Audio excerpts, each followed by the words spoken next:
బెల్లంకొండలో bumper offer 3,75,00,000 G+2 4 BHK villa కొనండి. నెలకు 1,00,000 rent guarantee. Terms and conditions apply. నమస్తే, నేను విజయ్. ఎక్కడో పశ్చిమాసియాలో జరుగుతున్నటువంటి యుద్ధానికి ఇరాన్ దేశం మీద ఇజ్రాయెల్ అలాగే అమెరికా యుద్ధం చేస్తుంటే దాని ప్రభావం ఇక్కడున్నటువంటి మన ఇండియన్స్ మీద ఎందుకు పడుతుంది? ఇప్పటికే గ్యాస్ కష్టాలు కొంతవరకు ప్రారంభమై కొన్ని ధరలు కూడా పెరిగే అవకాశం ఉందని చెప్తున్నారు.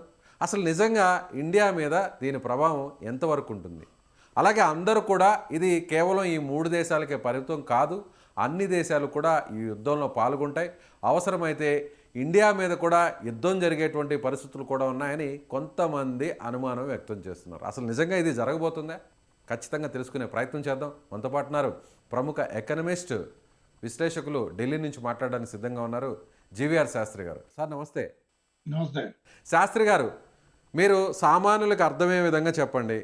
నిజంగా ఇప్పుడు ఇరాన్ మీద జరుగుతున్నటువంటి యుద్ధం వల్ల భారతదేశం మీద ప్రధానంగా దీని ప్రభావం పడే అవకాశం ఉందా? ఒక్క మాటలో చెప్పాలంటే సామాన్యుల మీద దీని ఇంపాక్ట్ ఉంటుందా ఉండదా? ఈ యుద్ధం రాదని మనం ఏం చేతులు ముడుచుకోవడానికి ఏం లేదు. యుద్ధం బ్రహ్మాండంగా రావచ్చు. యుద్ధం ఏ పరిస్థితిలో అందుకే అప్రమత్తంగా ఉండడం కోసం అక్కడ మన మిసైల్స్ టెస్టింగ్ అనేటువంటి దాన్ని ఆ నోటం జారీ చేయడం ఇదంతా కూడా యుద్ధ సన్నాహాలను కొనుక్కోవచ్చా? అంతే 100% మనం చేసుకోవాలి. మన గన్ షాట్ గా చేసుకోవాలి. ఎందుకంటే మనం చైనా పక్కన ఉన్నాం. ఇప్పుడు చైనా ఎంత ఇన్వాల్వ్ అవుతుంది? ఎందుకంటే వాళ్ళకి హార్మూజ్ లో ఐలాండ్ పడగొట్టేస్తే మాత్రం వాళ్ళకి చాలా ఆర్థికంగా వాళ్ళు నష్టపోతారు. వాళ్ళకి ఏంటి బార్టర్ సిస్టమ్ అది. ఆయిల్ మీరు మాకు ఆయిల్ ఇవ్వండి, మీకు ఈ వస్తువులు ఇస్తామని ఆ ఇరాన్ చైనా మధ్య బార్టర్ సిస్టమ్ ఉంది. బార్టర్ సిస్టమ్ లో ఏంటి, వాళ్ళకి ఆయిల్ ఇస్తారు, వాళ్ళు వస్తువులు తీసుకుంటారు. వాళ్ళు డాలర్ వాడరు, ఏది వాడరు, వాళ్ళు డబ్బులతో చేయరు. అది వాళ్ళు ఏదైనా వస్తువు వినిమయం చేస్తారు. వాళ్ళు ఆ సిస్టమ్ని దానికి వాళ్ళు ఒప్పుకోవట్లేదు. వాళ్ళకి ఆర్థిక వ్యవస్థ పడిపోతుందని భయం వాళ్ళకి. చైనాకి భయం. సో డిఫరెంట్ గా చైనా ఇన్వాల్వ్ అయిపోతుంది. చైనా ఇన్వాల్వ్ అయిపోతే ఏంటంటే మీకు అమెరికాకి నైబర్ ఏం కాదు ఇరాన్, ఇజ్రాయెల్కి నైబర్ ఏం కాదు. అమెరికాకి 8,000 కిలోమీటర్ల దూరంలోనే ఉన్నాడు. ఇజ్రాయెల్కి 2,200 కిలోమీటర్ల దూరంలో ఉన్నాడు. ఏ రకంగా చేద్దామని చూస్తున్నారు? అసలు ఎందుకు మొదలెట్టారు ఇది? ఇప్పుడు ఈ దేశాలన్నింటినీ నేను చెప్పాను 48 దేశాలు. ఇంక ఇప్పుడు 3 వారాలు అయిపోతే 48 దేశాలు చెప్పట్టుకుంటాయి. కానీ మన భారతదేశం మనం ఇబ్బందులకు వెళ్ళిపోతాం. ప్రజలకు చెప్పేది ఏంటంటే ఇబ్బందులకు వెళ్తాం. మీరు ఖర్చు చాలా తక్కువ చేయండి. మనం అవసరమైతే తిండి కూడా తగ్గించుకోవాలి. నిజంగా అంత ప్రాబ్లం ఉంటుందా? మీరు అవసరమైతే తిండి కూడా తగ్గించుకోవాలని చెప్తున్నారు. నిజంగా అంత సివియర్ ప్రాబ్లం ఉంటుందా? అంటే ఉండొచ్చండి. ఎందుకంటే చెప్పలేం కదా. ఏంటంటే food grain shortage across the global food grain shortage వస్తుంది. దాన్ని మనం ఎలా మన వంతు సహాయం మనం ఎలా చేయవలసి వస్తుంది? మనం ఫుడ్ గ్రెయిన్స్ ఎంతవరకు ఉపయోగిస్తాం? ఎందుకంటే మీరు థర్మల్ కోల్ మీద నడిచే ప్లాంట్లు ఎన్ని ఉన్నాయి? బోల్డ్ ప్లాంట్లు ఉన్నాయి. అవును. థర్మల్ కోల్ అయిపోయిందంటే వ్యవసాయదారుడికి మనం కరెంట్ ఇచ్చే పరిస్థితి ఉండదు. ఇవి కోల్ ఎక్కడి నుంచి వస్తుంది అంటారు? కోల్ ఇప్పుడు బయట నుంచి వచ్చే కోల్ బోల్డ్ ఉంది. ఆస్ట్రేలియా నుంచి, ఇండోనేషియా నుంచి, ఎక్కడి నుంచి వస్తుంది? అవును, గల్ఫ్ నుంచి కాదు కదా. గల్ఫ్ నుంచి వచ్చేది ఎల్పిజి. మీరు వారిని అలా చూడకూడదు. ఎప్పుడు గుర్తుపెట్టుకోండి, గల్ఫ్ అని కాదు, అది ఓషన్ మీద వార్ అవుతుంది. ఇలా బేడా అన్ని పెట్టుకుని కూర్చున్నది విషయం మీద.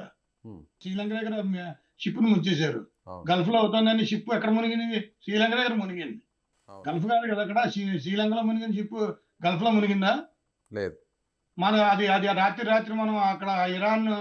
అవును, అది ఇరాన్ కి సంబంధించిన షిప్ కాబట్టి అక్కడ ఉన్నటువంటి యుఎస్ కి సంబంధించిన వార్షిప్ దాని మీద అటాక్ చేసింది, టార్పిడోని పంపించి. కానీ ఇక్కడ వేరే దేశానికి ప్రమేయం ఉండదు కదా. ఏ దేశం కనెక్ట్ అవుతుంది? అన్ని దేశాలు కనెక్ట్ అవుతాయి. ఏ దేశం నాకు సంబంధం లేదు, నేను వారి నుంచి బయట అనేది ఉండదు. సప్లై చైన్ మేనేజ్మెంట్ అనేది ఒక మంగళసూత్రం లాంటిది. 222 కంట్రీలు కనెక్టెడ్. ఇందులో ఏ ఒక్క కంట్రీ కూడా నేను దూరంగా ఉన్నాను, నాకు సంబంధం లేదు అనుకోవడానికి లేదు. ఆర్థిక వ్యవస్థ మీద పూర్తిగా చిన్న భిన్నం అయిపోతాయి, లేదంటే మిలిటరీ పరంగా చిన్న భిన్నం అయిపోతాయి. రెండిట్లో ఏదో ఒకటి జరిగిపోతుంది. ఆర్థిక వ్యవస్థ జరిగినా, డిఫెన్స్ జరిగినా భరించవచ్చు, కానీ ఆర్థిక వ్యవస్థ జరిగితే భరించలేము. ఎందుకంటే ఏ వ్యవస్థ పడిపోయినా మనం పైకి లేపచ్చు, కానీ ఆర్థిక వ్యవస్థ పడిపోతే ఆ దేవుడు కూడా పైకి లేపలేడు. కానీ ప్రభుత్వం చెప్తోంది ఇప్పుడు మనకు వచ్చిన కొరత కేవలం కొరత ఎల్పిజి. సో ఎక్కడా కూడా చమురుకు సంబంధించిన కొరత లేదు. గ్యాస్ ప్రాబ్లం ఉంది, అది కూడా కమర్షియల్కి సంబంధించిన గ్యాస్ ప్రాబ్లం. సిఎన్జి ప్రాబ్లం కూడా లేదు. సో వాటిని కూడా 27 నౌకలు మనకు సంబంధించిన హర్మూజ్లో ఉంటే అందులో 2టిని సేఫ్గా కూడా తీసుకొచ్చాం. ఇప్పటివరకు ఏ దేశానికి కూడా ఇరాన్ అనుమతి ఇవ్వలేదు. ఒక భారతదేశానికి సంబంధించిన 2 నౌకలకే ఇచ్చారు. మన దౌత్యం చాలా పక్కాగా పనిచేస్తుంది అని ప్రభుత్వం చెప్తుంది. మీరేమో సో ఇండియాకు కూడా ఇబ్బంది ఉంటుంది. ఖచ్చితంగా అన్ని దేశాలు ఇన్వాల్వ్ అవుతాయి. మీకు తెలియవలసింది ఏంటంటే ప్రభుత్వం చెప్పేది ప్రభుత్వం యొక్క విధి విధానం చెప్తోంది. హ్మ్. నేను చెప్పేది ఆర్థిక శాస్త్రం యొక్క విధి విధానం చెప్తున్నాను. హ్మ్. ప్రభుత్వ విధి విధానాన్ని, ఆర్థిక విధి విధానాన్ని కలపకండి. హ్మ్. ఆర్థిక విధానం నేనేం చెప్పానో అదే ప్రభుత్వం చెప్పాలని లేదు. ఆర్థికవేత్తలందరూ ఇదే చెప్తారు, నేనేం చెప్తున్నాను. హ్మ్. Y=MX+C ఇక్కడైనా ఒకటే, శ్రీలంక అయినా ఒకటే, అమెరికా అయినా ఒకటే.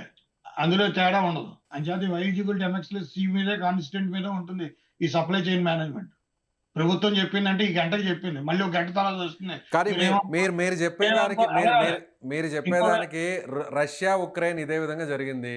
రష్యా ఉక్రెయిన్ వారు ఏడాది పాటు ఇంకా 2 ఏళ్ల పాటు నుంచి నడుస్తూనే ఉంది. కానీ ఎక్కడ కూడా వేరే దేశాలకు ప్రభావం జరగలేదు కదా. ఇప్పుడు అదే విధంగా ఇరాన్, అలాగే ఇజ్రాయెల్ మధ్య చాలా జరుగుతున్న పనులు అంటే యుద్ధాన్ని కూడా మీరు- అలాగే మనం అనుకోవచ్చు కదా. మీరు భౌగోళికంగా మీరు ఏం చేస్తున్నారంటే మీరు ఇండియా తప్పితే ఇంకేం చూడట్లేదు. Hmm. యూరోప్ లో ఎనర్జీ కాస్ట్ వరస్ట్ సీన్కి వెళ్ళిపోయింది. అందరూ అడుక్కు తినిపోయారు. దేశాలు అడుక్కు తినిపోయిన గోధుమలు లేక అల్లాడిపోయారు. ఈజిప్ట్ గోధుమలు లేక అల్లాడిపోతే మనం పంపించవలసి వచ్చింది. Hmm. మన భారతదేశం పంపించవలసి వచ్చింది. Hmm. హైయెస్ట్ గోధుమలు ప్రొడ్యూస్ చేసేది యుక్రెయిన్. మీరు ఏం చేస్తున్నారంటే మీరు మిడిమిడ్ నాలెడ్జ్ తో కాదండి. ఇది geo politics. Hmm. Geo politics అంటే ప్రతి దేశం యొక్క ఆర్థిక స్వభావాలను తెలుసుకుని ఆ స్వభావాల మీద మనం మాట్లాడాలి. మనం చెప్పేది ఆర్థిక విధానం. ఆర్థిక విధానం ప్రభుత్వ విధానం కాదు. Hmm. మన ఆర్థిక విధానం అనేది మన దేశం యొక్క ఆర్థిక వ్యవస్థ విధానం. మన దేశం యొక్క ఆర్థిక వ్యవస్థ విధానం మిక్స్డ్ ఎకానమీ మీద ఆధారపడి ఉంది. ఆ మిక్స్డ్ ఎకానమీలో ఇప్పుడు 1947 లవ్ స్టోరీలో స్టార్ట్ అయింది. దానికి కొన్ని సంస్కరణలు చేసుకుంటూ ఆప్టిమైజేషన్ అండ్ మ్యాక్సిమైజేషన్ అనే దాని మీదలో మ్యాక్సిమైజేషన్ ఉపయోగిస్తూ మనం వస్తున్నాం. Which is wrong. ఆప్టిమైజేషన్ అనే మన పూర్తి ఆర్థిక విధి విధానాలన్నీ ఆప్టిమైజ్డ్ మేనర్లో ఉండాలి. అవి లేవు. మనం మ్యాక్సిమైజ్డ్ మేనర్లో పెట్టుకున్నాం. ఇంటిగ్రేటెడ్ ఎకనమిస్ట్ నాలంటి ఎవడో చెప్తాడు మీకు. Hmm. ఎవరిని అడిగినా ఇదే లాంగ్వేజ్ లో మాట్లాడతారు. సో ప్రత్యామ్నాయాలు ఏమైనా ఉన్నాయంటారా మన దేశానికి? ప్రత్యామ్నాయం ఒకటే, ప్రజలకు చెప్పే ప్రత్యామ్నాయం ఒకటే. Hmm. ప్రతిదీ తగ్గించి వాడండి. ప్రభుత్వాలు ఈ వచ్చే సమస్య అసాధారణ సమస్య. ప్రభుత్వాలు ఏమీ చేయలేవు. ప్రభుత్వాల దగ్గర ఎటువంటి ఆన్సర్లు ఉండవు. Hmm. ఇలా చెప్పుకుంటూ ఉంటారు. ఇలా 2 షిప్పులు తెచ్చాం, 3 షిప్పులు తెచ్చాం అని. రేపు తేలేదంటారు. గాలి వచ్చింది, గాలి మూలనే ఆగిపోయింది అంటారు. సరే ఇంకోటి- శాస్త్రి గారు, ఒక ఎకనమిస్ట్గా మీరు సీనియర్ ఒక ఎకనమిస్ట్గా సామాన్య ప్రజలకు అర్థమయ్యే విధంగా మీరు అన్నట్టుగా ఇదే వార్ ఇప్పుడు 17 రోజులు పూర్తయింది. మీరు అన్నట్టుగా 45 రోజులు కానీ కంటిన్యూ అయితే మొత్తం అంతా చిన్నాభిన్నం అవుతుంది అంటున్నారు. సామాన్యులకు అర్థమయ్యే విధంగా వాళ్ళ మీద ఏ విధంగా ప్రభావం చూపే అవకాశం ఉంది? సామాన్యులకి అందరికీ చేతులెట్టి దండం పెట్టి చెప్పేది ఏంటంటే మీరు ఎటువంటి ఎక్స్ట్రా అవగాహనలు చేయకండి. Hmm. ఎటువంటి ఖర్చులకి దారికి తీకండి. అక్కర్లేని ప్రయాణాలు చేయకండి. పెట్రోల్ కన్జంప్షన్ తగ్గించండి. విమానాల ఖర్చులు కూడా తగ్గించండి. మీరు ఏది అవసరం లేకపోయినా కూడా ప్రతిదీ ఆచి తూచి ఖర్చు పెట్టండి. ఆదా చేయండి. ప్రతిదీ ఆదా చేయండి. ఎలక్ట్రిసిటీ ఆదా చేయండి. మనం తినే వస్తువులు ఆదా చేయండి. ఎంత అవసరం అంతే తీసుకోండి.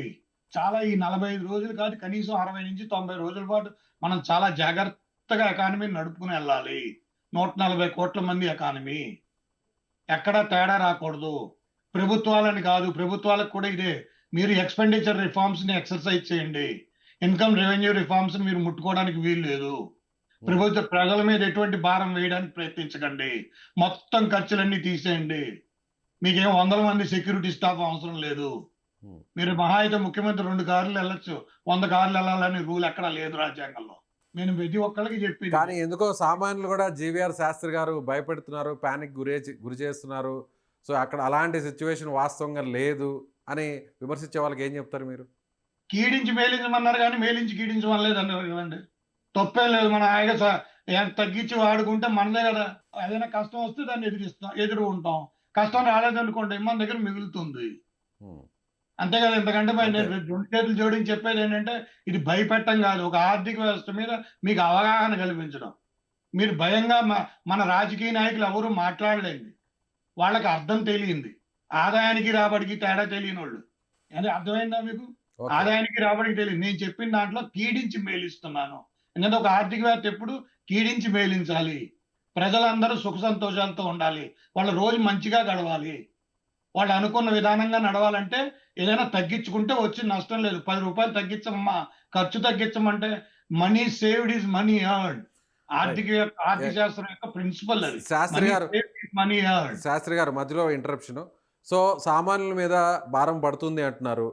ఏ రంగాల మీద భారం పడుతుంది, ఏ ధరలు పెరిగే అవకాశం ఉంది? సో వాళ్ళకి క్లియర్గా అర్థమయ్యే విధంగా మీరు ఒక సజెషన్ ఏమైనా ఇవ్వగలరా? అంటే సప్లై చైన్ మేనేజ్మెంట్ మీద ఎక్కువ మనది భారతదేశం సప్లై చైన్ మేనేజ్మెంట్ అనేది ఒక సొల్యూషన్ గా డెవలప్ చేసుకోలేకపోయాం. మనం చేసుకున్నది ఏంటంటే దానికి బెస్ట్ ఎగ్జాంపుల్ ఏంటంటే పైనాపిల్ దొరికేది పావలాకి 15 పైసలకి. ఎక్కడ షిల్లాంగ్ నార్త్ ఈస్ట్ కంట్రీలో, నార్త్ ఈస్ట్ స్టేట్స్ లో. అది తిరిగి మీ దగ్గరికి, మీ హైదరాబాద్ దగ్గరికి, బెంగళూరు దగ్గరికి వచ్చేటప్పటికి రూ. 35 40 అవుతుంది. అవును. అంటే ఏంటి, దాన్ని పెంచడానికి దాన్ని తెంచి దాని ఎండ్ ప్రొడక్ట్ చేతిలోకి వచ్చేటప్పటికి రైతుకి 15 పైసలు, మీరు కొనుక్కునేటప్పటికి రూ. 35 40. సో దాన్ని సప్లై చైన్ ఆన్సర్ అంటారు. దాన్ని సప్లై చైన్ మేనేజ్మెంట్ అంటారు. మేనేజ్మెంట్ అంటే ఏంటి, దాన్ని గిడ్డంగుల్లోని భద్రపరిచి దాని యొక్క జీవిత కాలాన్ని పెంచాలి. ఒక పైనాపిల్ యొక్క జీవిత కాలం 18 రోజులు. ఆ 18 రోజుల నుంచి కాకుండా దాన్ని 60 రోజులకి నేను పెంచగలిగితే, 60 నుంచి 70 రోజులు పెంచగలిగితే, ఆ శీతల గిడ్డంగుల్లో ఉంచగలిగితే నేను ఆ ఎండ్ యూజర్‌కి రూ. 15కి రూ. 10 ఇవ్వగలను. అలాంటి వ్యవస్థ మనం నేర్చుకోలేదు. మన దగ్గర అటువంటి వ్యవస్థ లేదు. 13,50,000 కోట్ల రూపాయలు విలువైన డబ్బు మనం ఖర్చు పెడతాం. మొత్తం 140 కోట్ల మందికి కూరగాయలకి. కూరగాయలకి 13,40,000 కోట్ల రూపాయలు ఖర్చు పెడతాం. దేనికి? దాన్ని పెంపొందించడానికి. కానీ మనం వాడేదంతా సగం కూడా వాడం. 50% వేస్ట్, 50% వాడకం. ఎందుకంటే సొల్యూషన్ పెట్టలేదు, ఆన్సర్ పెట్టుకున్నాం. ఆన్సర్ ఏంటి? తీసుకోవడం, ఆ మార్కెట్లు వారపు సంతలో, సోమవారం సంత, బుధవారం సంత, రాత్రి బయట ఏదో పెట్టుకుని అమ్ముకోవడం. అలా చేసేసి దాన్ని ఏంటంటే అందులో ఏంటి కేటగిరీ వస్తుంది. ఇది మంచిది, ఇది చెడ్డది, ఇది కుళ్ళిపోయింది. అలా కాకుండా కోసినప్పుడు కుళ్ళిపోయింది ఏమో ఉండదు కదా. ఒక పండు కోసామంటే కుళ్ళిపోయింది పోయాం కదండి. పండు కోసామంటే అది కుళ్ళిపోలేదు. కానీ మీ దగ్గరికి వచ్చేటప్పుడు కుళ్ళిపోతుంది అంటే ఏంటి, దాని యొక్క జీవిత కాలాన్ని కోల్పోతుంది. అది దాని మన ప్రతి వస్తువు యొక్క జీవిత కాలాన్ని పెంపొందించాలి అంటే ఆహారపు గిడ్డంగులు ఉండాలి. దానికి integrated multipurpose multi level warehousing ఉండాలి. Multipurpose multi level warehousing 140 కోట్ల మందికి ఉండాలి. అంటే 525 జిల్లాలకి ఉండాలి. 525 జిల్లాలకు ఉండాలంటే సప్లై చైన్ మేనేజ్మెంట్ సొల్యూషన్ ఉండాలి. సొల్యూషన్ అనే పదం మన భారతదేశానికి ఇంకా ఇంట్రడక్షన్ అంటే దగ్గరికి రాలే. మనం ఇంకా ఆన్సర్ అనే పదం దగ్గరే ఉండిపోయాం. అది ఇప్పుడు ప్రజల్ని భయపెట్టారా? ప్రజలు భయపెట్టడం కాదు, ఆర్తలు ఇవ్వడం మానేయండి. రాజకీయ నాయకులు ఎవరు నాయకులు కాదు. వాళ్ళు వచ్చి ఇప్పుడు మాట్లాడమనండి, ఏ పార్టీ వాళ్ళని వచ్చి మాట్లాడమని. ఎవడు నోరిప్పితే మాట్లాడలేరు, రాదు. ఎందుకంటే తెలియదు వాళ్ళకి. తప్పేం లేదు. ఎందుకంటే ఆర్థిక వ్యవస్థని రాజనీతి వ్యవస్థని కలిపేసి మాట్లాడతారు. ఆర్థిక వ్యవస్థని రాజనీతి వ్యవస్థతో మాట్లాడకండి. ఆర్థిక వ్యవస్థ అంటే 140 కోట్ల మందికి ఫుడ్ వెళ్ళాలి, బ్రేక్ఫాస్ట్, లంచ్, డిన్నర్. ప్రజలకు తెలిసి నేను ఏం చెప్తున్నానని ప్రజలకు అర్థం అవుతుంది. ఎందుకంటే ప్రజల ఇబ్బంది ఇది. ప్రజలకు ఇంకా చాలా ఇబ్బందులు వస్తాయి. మాటలతో చెల్లదు, చేతలతో చెల్లుతుంది. చేతలు మీరు చేసుకుంటేనే మంచిది. మన ఆర్థిక వ్యవస్థ ప్రజల యొక్క చేతల దగ్గర ఉండాలి. మన అభివృద్ధిలో, డెవలప్మెంట్ లో డిజాస్టర్ మేనేజ్మెంట్ భాగం కాదు. అది తెలుసుకోవాలి ప్రజలు. ఏదైనా వచ్చేస్తే కనుక అది మన నెత్తి మీదే పడుతుంది తప్పితే మన ప్రభుత్వాల దగ్గర లేదు. అలాంటి ఆర్థిక వ్యవస్థ మనం తయారు చేసుకోలేదు. ఏదొచ్చినా డిజాస్టర్ మేనేజ్మెంట్, మీకు దగ్గర ఏదైనా డిజాస్టర్ మేనేజ్మెంట్ వచ్చింది అనుకోండి, మన దగ్గరే ఉంటుంది. అది ప్రభుత్వాలు ఏం చేయలేవు. ఇప్పుడు వరద వచ్చింది, అచానక్ వరద వచ్చింది, ఇళ్ళన్నీ కూలిపోయాయి. ఎంత ఇస్తారు? 25,000 ఇస్తారు, 50,000 ఇస్తారు. 10,000 50,000 ఇల్లు ఏం కట్టాం.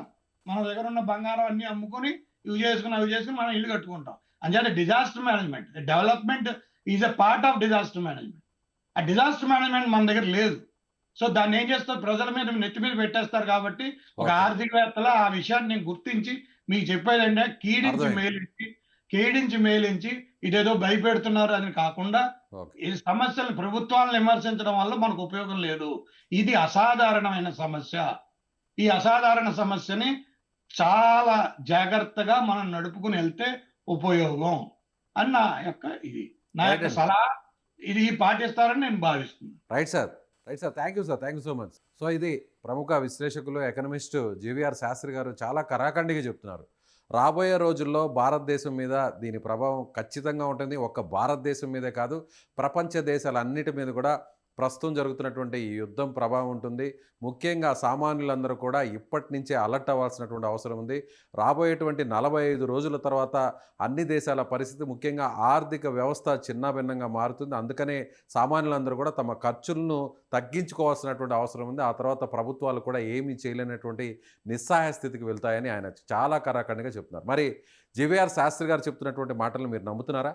ఆయన చెప్పేటువంటి మాటల్ని మీరు ఫాలో అవ్వాలనుకుంటున్నారా?